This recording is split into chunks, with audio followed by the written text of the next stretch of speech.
L'homme enfonça un gros radis dans la bouche de la femme, puis le martela rythmiquement dans son ventre. De manière inattendue, l'infertilité de la femme qui l'avait tourmenté pendant 20 ans disparut miraculeusement. L'homme sortit alors son téléphone et lui demanda de lui transférer de l'argent. À contre-cœur, la femme s'exécuta. La nouvelle parvint rapidement à un riche magnate paralysé depuis des années. Intrigué par les rumeurs sur les capacités de l'homme, le magnate le chercha immédiatement pour une séance de voyance. L'homme ravi montra instantanément son code QR de paiement. Le fils du magnate transféra l'argent à contre-cœur. Le magnate demanda à l'homme combien d'enfants il avait. L'homme prit soigneusement la main du magnate, l'examina, et donna la bonne réponse. Le magnate était choqué. Il ne s'attendait pas à une telle habileté. Mais son fils insista sur le fait que ce n'était qu'un coup de chance. Voulant tester davantage l'homme, le magnate demanda une autre lecture. Souriant avec confiance, l'homme sortit à nouveau son téléphone. Agacé, le fils le prévint. S'il se trompait, il aurait des ennuis. Le magnate demanda alors si l'homme savait pourquoi il était venu à l'hôpital. L'homme répondit immédiatement que le magnate était là pour soigner sa jambe. Le fils interrompit. Papa est en fauteuil roulant. Donc c'est évidemment sa jambe. Imperturbable, l'homme poursuivit. Votre jambe est abîmée depuis plus de 30 ans. Aucun traitement n'a aidé.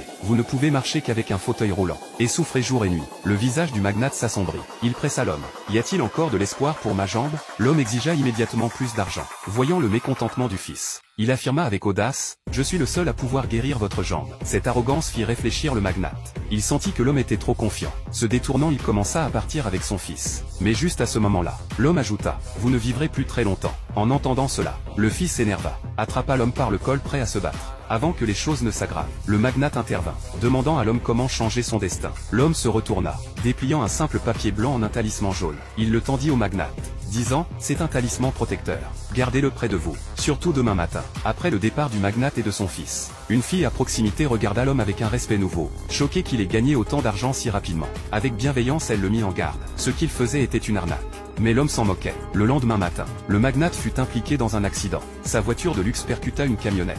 Le chauffeur se précipita, inquiet de vérifier l'état du magnate. À la surprise de tous, le magnate était complètement indemne. Il se souvint soudain du talisman que l'homme lui avait donné. En l'examinant de près, le talisman s'évanouit dans les airs. Stupéfait, le magnate ordonna immédiatement au chauffeur de trouver l'homme et de le remercier. Peu de temps après, le chauffeur signala que l'homme était à l'hôpital. Le magnate s'y précipita pour trouver son fils, affrontant l'homme avec colère. La foule qui regardait croyait que l'homme était un imposteur.